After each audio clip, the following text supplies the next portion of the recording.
melhores focos narrativos. Olá pessoal, tudo bem? Eu sou a Carmen e hoje eu vou indicar 3 romances com excelente escolha de foco narrativo. Antes de eu explicar o que é foco narrativo, para quem não sabe, antes de mostrar também esses romances, eu vou pedir para você se inscrever neste canal, caso ainda não seja inscrito, e que me siga no Instagram, no Que Vi do Mundo, e curtir este vídeo. O que é foco narrativo? Eu sempre explico, né, toda vez que eu cito isso. Quem me acompanha há algum tempo sabe que o que mais me encanta numa literatura é a narração, e a narração é composta por alguns elementos, e um desses elementos é o foco narrativo. Então, toda vez que eu cito isso, eu explico o que é foco narrativo. Mas se você está caindo de paraquedas aqui agora, não sabe o que é, eu vou explicar. Foco narrativo é a escolha de quem vai narrar a trama, né? Então, é quem está narrando a história. E muitas vezes essa escolha, né, feita pelo autor, ela é muito acertada.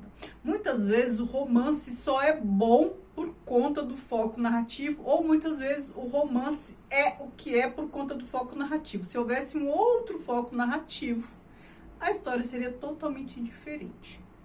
Para ilustrar, o primeiro que não poderia deixar de aparecer por aqui é Dom Casmurro, do Machado de Assis.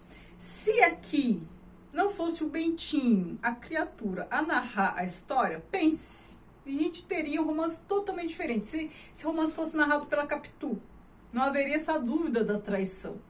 Ela poderia se vitimizar também da mesma forma, mas, né, o que também seria uma narradora talvez não confiável, poderia ser uma narração em terceira pessoa, mas se fosse em terceira pessoa, talvez a gente não ficasse tão inflamado em relação a essa discussão se traiu ou não traiu.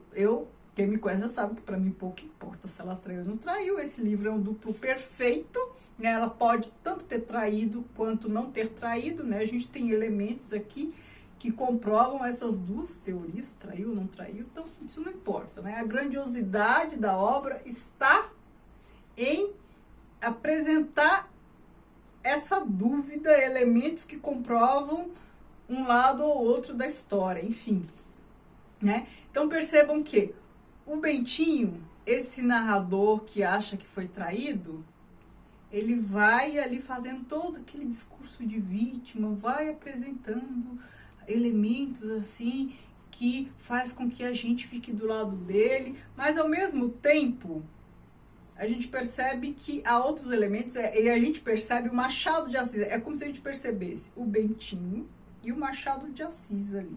O Bentinho querendo nos seduzir pelo discurso, e o Machado de Assis, o autor, sabotando o discurso do Bentinho, apresentando elementos para a gente desconfiar dele.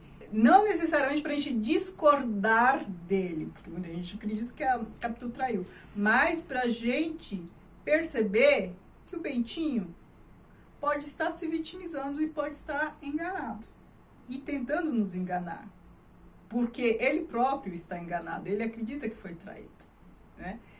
É bem interessante. Então, a escolha desse foco narrativo do Bentinho, sendo como é, narrando como narra, foi crucial para essa obra ser o que ela é.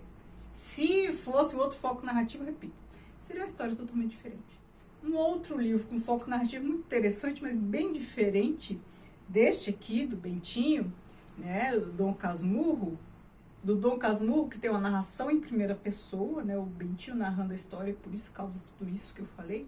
Aqui em O Grande Gatsby, do Fitzgerald, a gente tem a narração de um amigo sobre o outro. Então, a história do Gatsby é contada por um amigo do Gatsby. Também já citei esse tipo de narrativa aqui, que é bem interessante, né? Então, a escolha do foco narrativo aqui, essa escolha, o que causa? Causa aquele efeito de lenda, uma figura legendária, um falando do outro, né? Então, assim, o que aconteceu para ele ser assim? Cria toda aquela áurea de mistério em torno da personagem, o que vai instigando o leitor também a compreender o que o outro fez ou deixou de fazer, por que é assim, por que é assado. Então, essa áurea de mistério, ela é bem criada quando tem um amigo narrando a história do outro. A gente tem esse recurso aqui, a gente tem esse recurso em Um Gosto e Seis Vinténs, do Mohan, que narra a história ali do Gauguin, né? Uma história inspirada na história do Gauguin. A gente tem, enfim, não me recordo de nenhuma outra. Então, são dois livros que têm essa escolha de foco narrativo e que causam este efeito de discurso que eu gosto bastante.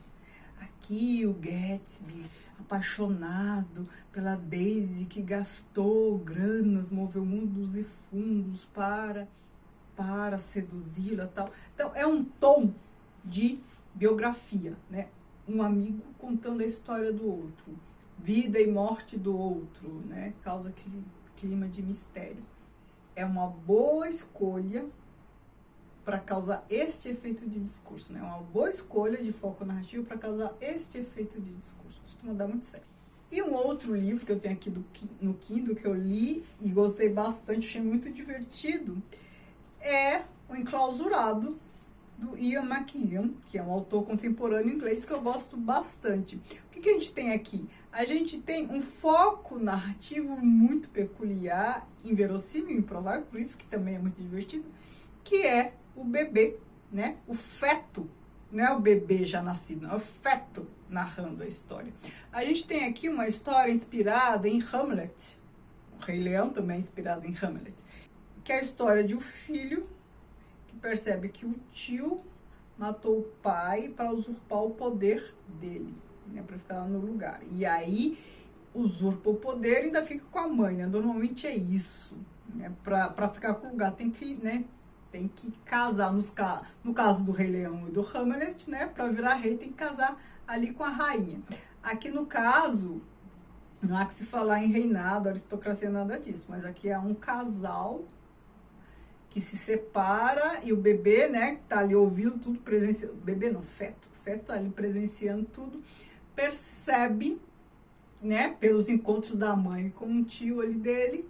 Aqui a gente tem o feto, quer fazer a intervenção na história, porque ele tá ali presenciando tudo, né, então quando a mãe tá traindo o pai dele com o outro, né, ele fica tentando dar sinais pro pai ali na barriga, e faz um movimento e tal, e aí, às vezes ele quer nascer para forçar uma situação que ele tá presenciando. Então, assim, é um Hamlet moderno, revisitado, não tem nada de aristocracia aqui, de reinado e tal, mas essa história da mãe ali que traiu o pai com o outro, é aquela trama toda, e o pai ali inocente na história, o bebê ali querendo fazer a intervenção. Então, assim, o bebê não, feto, eu sempre esqueço, né? É feto, se não nasceu ainda é feto. É muito divertido, é muito interessante, e o Ian McEwan é um que narra muito bem. Então, assim, essa história só é interessante por conta da escolha do foco narrativo. Mesmo porque é uma história que é baseada em uma outra que é clássica, né? Por mais que esta seja moderna, porque não está tratando ali, não está tendo os mesmos elementos, não tem um trono para ser tomado e tal, a gente já sabe mais ou menos o que as questões ali envolvidas. Histórias assim, como elas são contadas que interessa. E neste caso é quem está contando a história que interessa, porque o enredo a gente já até conhece, né? Por mais que mude um elemento ou outro, a gente já conhece. Então, essa história, O Enclausurado, ela é muito legal, justamente por conta do foco narrativo. É o foco narrativo que faz o romance acontecer. Então, aqui tenho 3 sugestões para vocês de focos narrativos muito bons, né? Muito bem escolhidos, que fizeram a história ser como é, né? Se o autor tivesse escolhido um outro foco, se tivesse narrado a história de outra maneira, a gente teria obras totalmente diferentes, escolhas muito bem acertadas.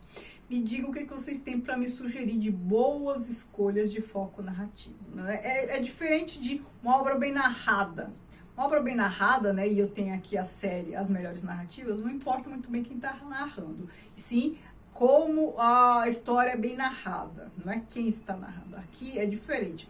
Uma escolha muito boa de foco narrativo que transforma a obra. Se você conhece alguma outra para me sugerir, escreva aqui nos comentários, vou adorar saber.